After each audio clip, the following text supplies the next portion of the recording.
저희가 방미 중인 김무성 새누리당 대표 그리고 문재인 새정치민주연합 대표의 얘기를 하기 위해서 두 분을 초대했습니다. 이동우 YTN 정치담당 부국장, 최창렬 용인대 교수 나와 있습니다. 어서 오십시오. 예, 안녕하십니까. 예. 우선 김무성 대표의 방미는 지금까지로 봐서는 어떻습니까? 좀 성공작이라고 볼 수 있습니까? 교수님 어떻게 보셨습니까? 이번 방미 때 이제 김무성 대표의 그 행보 그리고 발언 이런 것들이 더 화제가 되는 것 같아요. 그래서 성공이다, 뭐 실패다 이런 차원을 논하기 이전에 김무성 대표의 그 말씀, 얘기라든지 뭐 이제 보도돼서 다 나왔습니다만 큰 절을 두 번이나 했었잖아요. 참전용사 앞에서 하고 또 워커 장군이라고 아주 유명한 분이잖아요. 미 8군 사령관에 또 웬만한 사람들 압니다. 워커 장군. 워낙 6.25 때 이제 우리나라 위해서 싸워준 장군인데 그분 묘소 앞에서 또 큰 절을 했단 말이죠. 이런 것들에 대한 얘기 그리고 뭐 이따 얘기가 나올 것 같습니다만 중국보다 미국이 우선이다 이런 얘기들 때문에 더 화제가 되고 있는 것 같아요. 중국보다는 미국이다. 사실 이번 그 방문기간 동안에 제일 많이 회자된 말인 것 같은데요. 이 국장님은 어떻게 들으셨습니까? 이제 그게 이제 한미 안보 동맹을 강조하기 위해서 이제 그런 얘기를 한 건데 사실상 저 외교적 결례라고 볼 수 있죠. 특히 뭐 중국 측에서는 이제 좀 반발하는 기류가 있다는 겁니다. 그 중국 대사관을 통해서 김무성 대표 발언의 진위가 무엇이냐 이런 걸 이제 물어오기도 하고 했다는 건데요. 그러니까 그런 식으로 이제 상당히 이제 불쾌감을 표시했다 이렇게 볼 수 있다는 얘기고. 그러니까 일단 어쨌든 뭐 김무성 대표 입장에서는 이 그 보수층을 잡기 위해서 집권당 대표로서 그 한미 안보 동맹의 어떤 중요성을 강조하는 차원에서 이제 그런 얘기를 했다는 건데 이제 워싱턴 특파원들하고 간담회에서 이제 그런 얘기를 했다는 거거든요. 이제 그게 아무래도 이제 외교적으로는 좀 문제가 될 수 있다. 좀 지나치게 좀 거침없는 표현이 아니냐. 외교라는 거는 상당히 좀 수사가 좀 필요하고 그리고 좀 세련된 언어를 써야 되는데 너무 좀 거침없는 표현을 쓴 것이 아니냐. 뭐 그런 얘기가 많이 좀 돌고 있습니다. 저는 이런 생각이 들어요. 외교라는 게 아주 예민한 거잖아요. 우리가 이른바 전략적 모호성이라는 게 있어요. 애매모호하게 발언하는 게 그게 바로 전략이거든요. 그래서 외교적 발언이라는 표현을 쓰지 않습니까? 그리고 이것과는 딱 맞아떨어지지 않을지 모르겠으나 우리가 NC, ND 정책이라는 게 있잖아요. 확인도 해주지 않고 부인도 하지 않는 노 컨펌, 노 디나이라고 그런 것도 외교의 기본이거든요. 근데 지금 집권당의 대표의 자격으로 갔지 않습니까? 정당 외교의 차원에서 갔는데 한미동맹의 중요성을 강조하는 그 진위는 알겠으나 지금 우리 이 부국장님 잘 말씀해 주셨다시피 중국과의 관계도 우리한테 대단히 중요한 거거든요. 지난 MB 정부 때 지나치게 미국에 경도되는 듯해서 오히려 박근혜 정부 들어와서 중국을 상당히 중시한 이런 정책이고 2013년도에 박근혜 당선인 시절에 또 김무성 현 대표가 중국의 시진핑을 만났었단 말이죠. 게다가 또 중요한 게 이 사드 문제 대단히 예민하지 않습니까?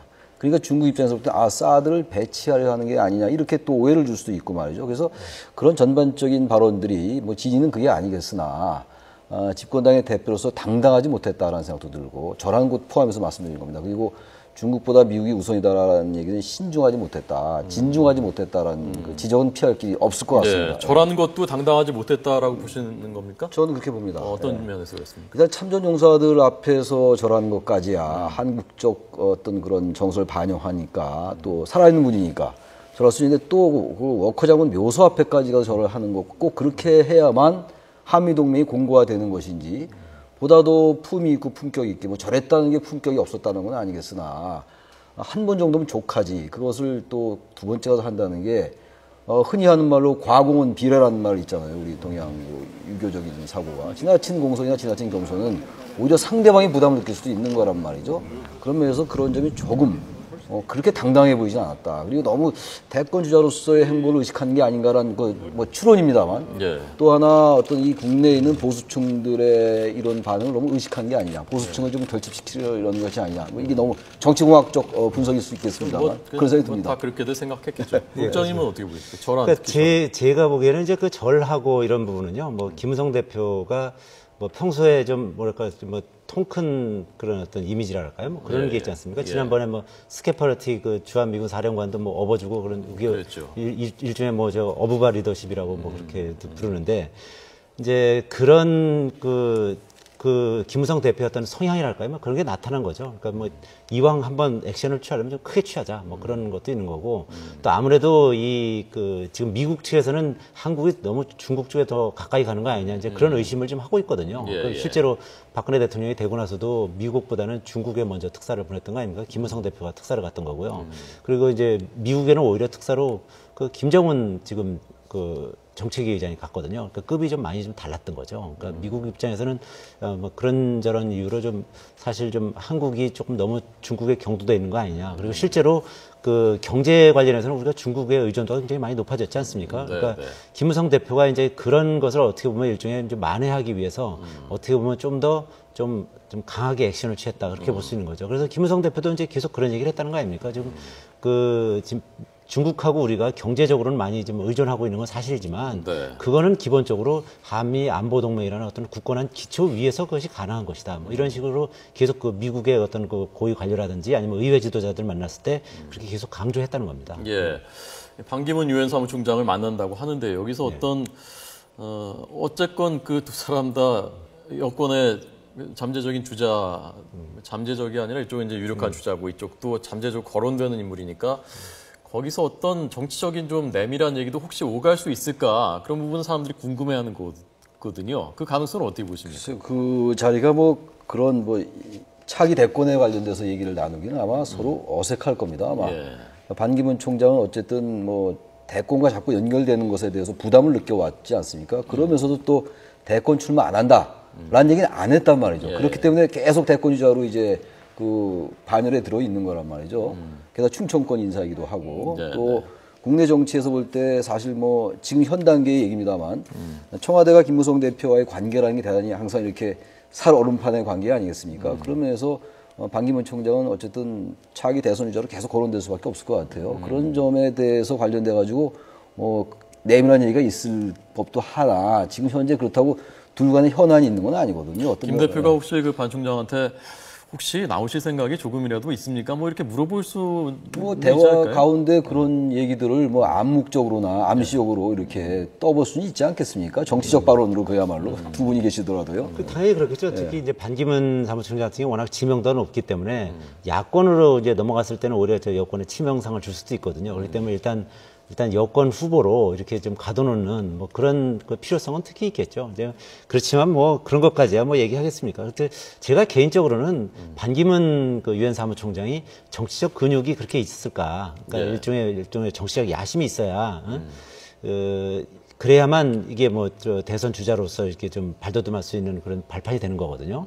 지금 사실 문재인 그 새정치연합 그 대표도 이번에 뭐 셀프 디스 한다는 거 아닙니까? 거기서도 보면은 그런 어떤 그 본인의 어떤 권력 의지가 좀 약한 거 아니냐, 뭐 그런 그 지적들이 많이 나온다는 거 아니겠습니까? 근데 그 지금 반기문 유엔 사무총장 같은 경우도 그런 어떤 본인의 어떤 권력 의지랄까 아니면 그 어떤 정치적 근육이라든지 그런 부분은 많이 부족하지 않은가. 그 주변에서도 그런 얘기를 많이 하고요. 물론 본인이 아직 명시적으로 나는 대선에 출마하지 않는다라고 이렇게 선언하지는 않고 있습니다만 그런 부분에서는 상당히 제가 보기에도 뭐 그 대선에 출마할 가능성은 현재 상태로 봤을 때 여러 가지로 대단히 높지 않다고 볼 수밖에 없다. 그렇게 볼 거고요. 나이도 좀 있습니다. 나이 문제도. 사실 지금은 70대 한 중반 정도 되거든요. 그 2017년 이제 대선에 갔을 때는 그 아무래도 한국 사회에서는 나이가 좀 많은 거는 좀 핸디캡으로 작용할 수 있거든요.